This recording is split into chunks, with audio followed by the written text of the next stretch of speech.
My name is John Hare, and I am the CEO of a biotech company that makes oral dose antibodies. The world's first, by the way, oral dose antibodies to be used to treat enteric infections in humans. As a matter of fact, specifically, we have an oral dose antibody, IgY antibody, to treat C. difficile CDC's infection. 2019 antibiotic resistance threats report shows that in the United States alone, 2.8 million antibiotic-resistant infections occur each year, and more than 35,000 people die. The 18 resistant threats are listed based on 3 levels of concern to human health, concerning serious or urgent.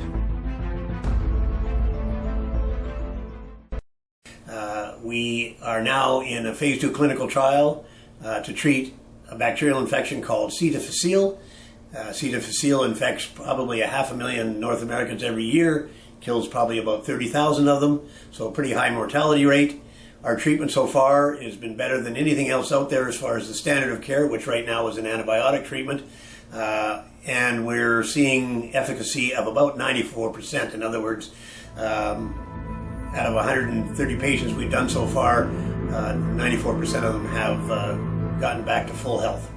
What we're trying to do going forward now is to move into a preventive or a prophylactic treatment. Basically, the antibodies we're using on the therapeutic side to cure C. difficile, it'll be a combination of those same antibodies to a certain degree to end up preventing C. difficile. One thing about C. diff, the bacterial infection, is it is caused by, typically almost all the time, a patient taking an antibiotic treatment for something else.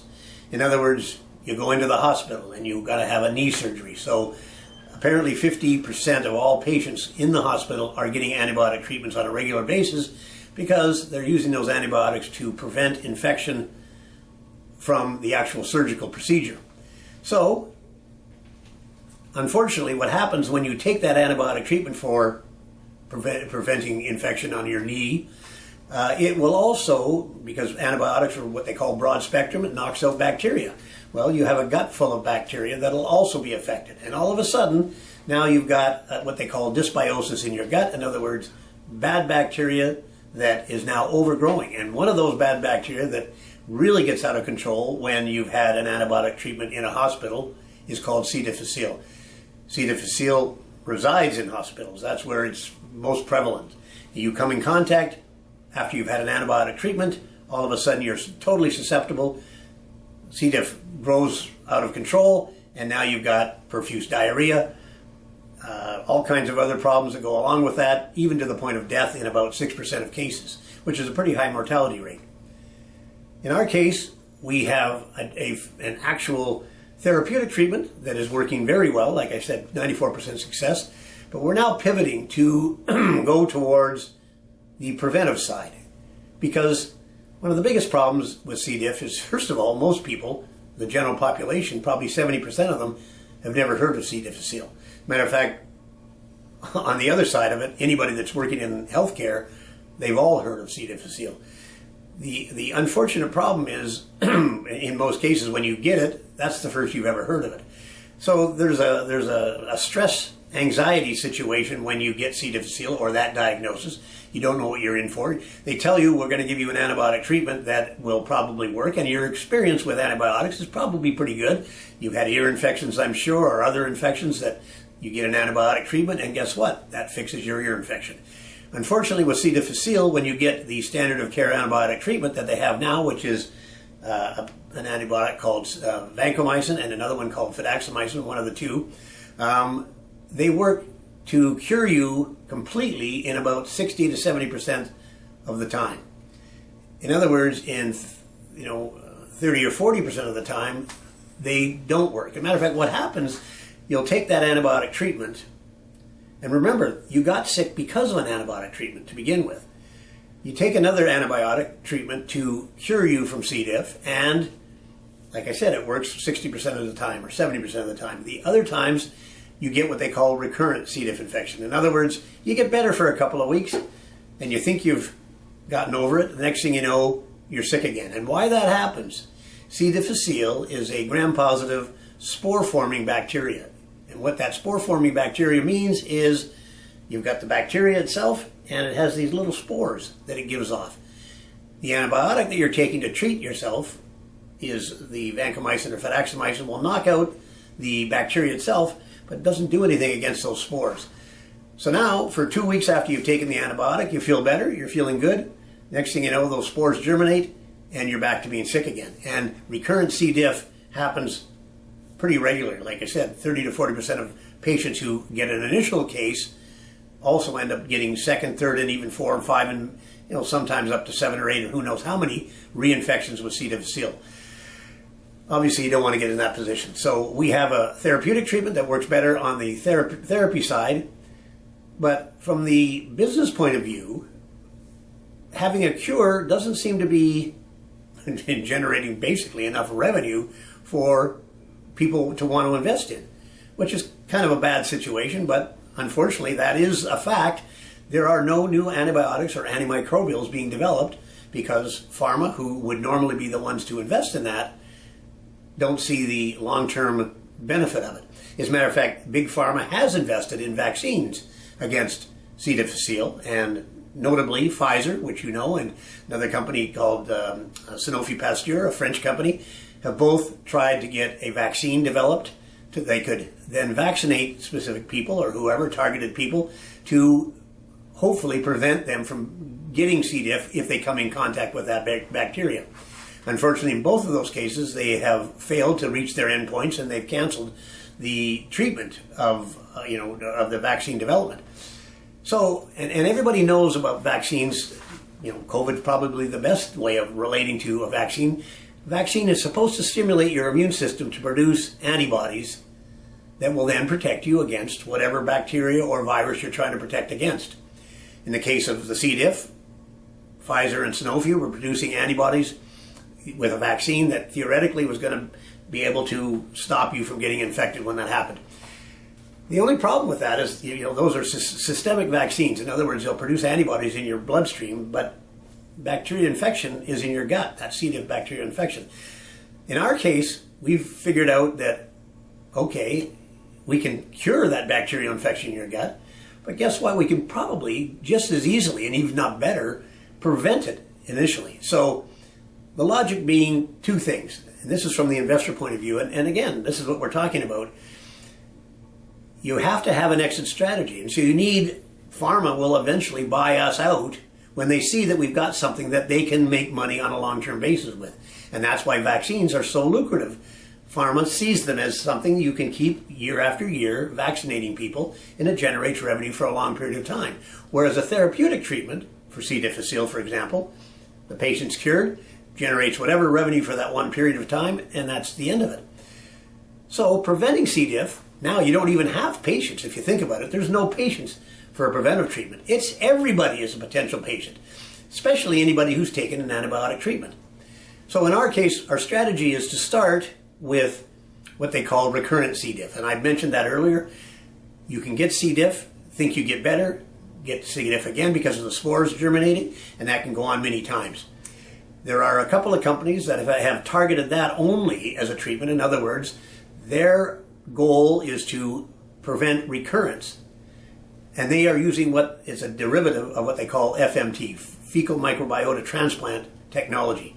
In the simplest words, that's basically poop in a pill. In other words, you may have heard of fecal transplants, which basically is transplanting the full microbiota of a healthy patient into the bowel of an unhealthy patient. This is basically the same idea, except now you're putting it into a pill and taking it orally. The only problem with that treatment, two things. It's very expensive. As a matter of fact, there's two of them now registered with the FDA. One is $9,500 per treatment. The other one is $17,500 per treatment. And the second thing that's not good with those treatments is they can only be used after the standard of care antibiotics. So in other words, the fidaxomicin or vancomycin that you're treated with when you first get diagnosed with C. difficile bacterial infection, you have to have taken that antibiotic 3 times and failed before you're allowed to start with those FMT strategies. In our case, wouldn't have to wait that at all. The reason they hold that off to 3 times because the FMT works pretty well, and those pills actually work relatively well, as much as they're pretty expensive. The reason they don't allow it for up until the third time is because they're not completely convinced of the safety of those transplant pills, because you can't guarantee the same molecules in each of those pills. So, and that's just the way it is with a biologic. In our case, the treatment is really quite simple. IgY antibodies, if you figure out what that is, it really is basically antibodies carried in eggs. So from a safety point of view, the treatment is eggs. So with the highly viable antibodies in them, that will allow us to eliminate that infection. From a preventive side, to the point of preventing recurrence, we could go on top of, okay, so you get your first time you've gotten exposed to C. difficile bacteria and you're infected, they're going to give you vancomycin. It's the lesser of the two antibiotics available from a price point of view. So you get vancomycin. Well, there's nothing to stop having our treatment right at the same time and going along following the same 10 to 14 days treatment. And so now what we're suggesting is that we can reduce the incidence of recurrence, which, like I say, right now is between 20 and 30% of the time. That first line of defense, which is the antibiotic, doesn't work. So add our stuff on right away at the same time, and I'm sure you're going to get at least as good prevention of recurrence as we're getting on a therapeutic basis, which is 94%. So that's the first preventive strategy we've got, which is going to generate some pretty good revenue, because 500,000 cases a year. We're thinking that you could probably fidaxomicin, which is the antibiotic that's treating it, and as one of the two antibiotics to be used, is $5,600 per treatment, which is high for an antibiotic, but that's what they're charging for it. We could charge $5,000 and say, okay, if you take our treatment, your incidence of recurrence will virtually reduce to zero. So it's a pretty good insurance policy for that kind of recurrent C. difficile infection. Going to the next step is, if you take an antibiotic treatment and you're a patient typically 65 years old, especially if you're in a hospital or a retirement home where C. diff is more rampant, the bacterial infection is more prevalent, you can take the bacterial treatment, which is an antibiotic, for whatever. This has got nothing to do with treating C. diff. But when you take a general broad spectrum antibiotic, it sets you up to being susceptible, and I talked about that earlier in the video. So you could, if you wanted, buy an insurance policy from us, basically say, okay, I'm worried that if I take this antibiotic that is to fix my ear infection, it will knock out the gut flora in my the bugs in my gut, making me now susceptible to C. diff.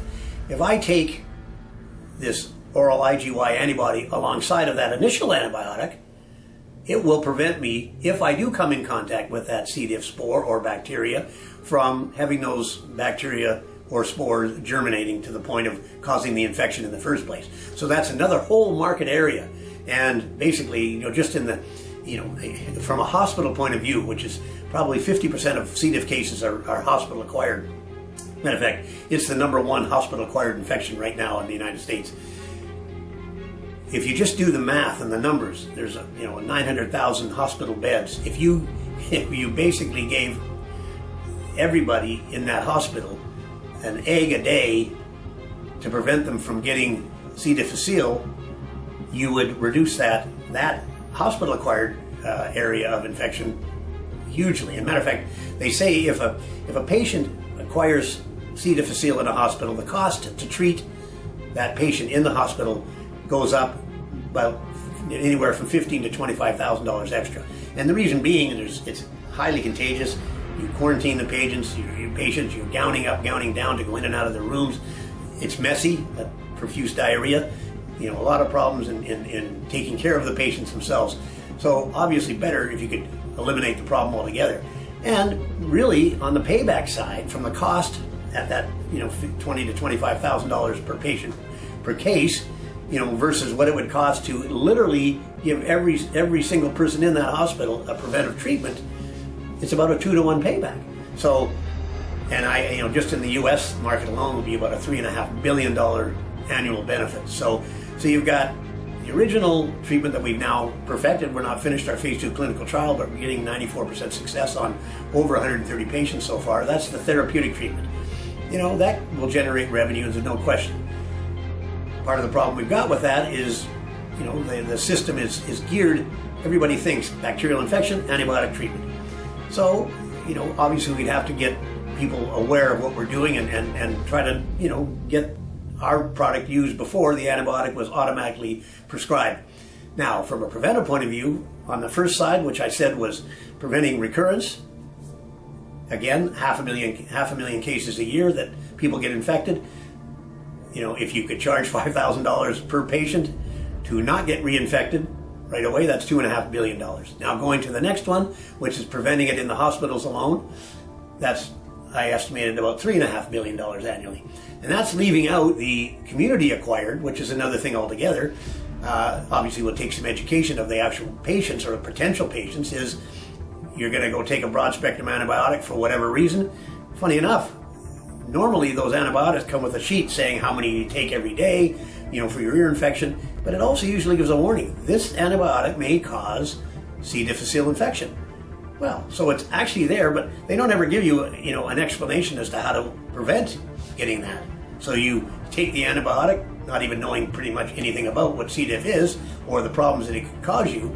But now if you took the time to actually look at what that warning was about, and there was an actual, preventive treatment you could take along with the antibiotic that would probably, when we can show that through clinical trials, alleviate your chances altogether of getting the initial infection, and that's in the community side. So again, half of the C. diff cases are community acquired. So virtually anybody that takes an antibiotic for any reason that will upset the gut microbiome would be potential customers for taking our preventive treatment. Anyway, there's the financial sort of reasoning as to why this new pivot that we're doing on the preventive side, makes a lot of sense. Dollars, better way to put it. And it also gives us a better idea, a better exit strategy. In other words, you always think about how are you going to market this product after. Well, big pharma's out there selling to the hospitals, to the patients already. There's no sense reinventing the marketing wheel.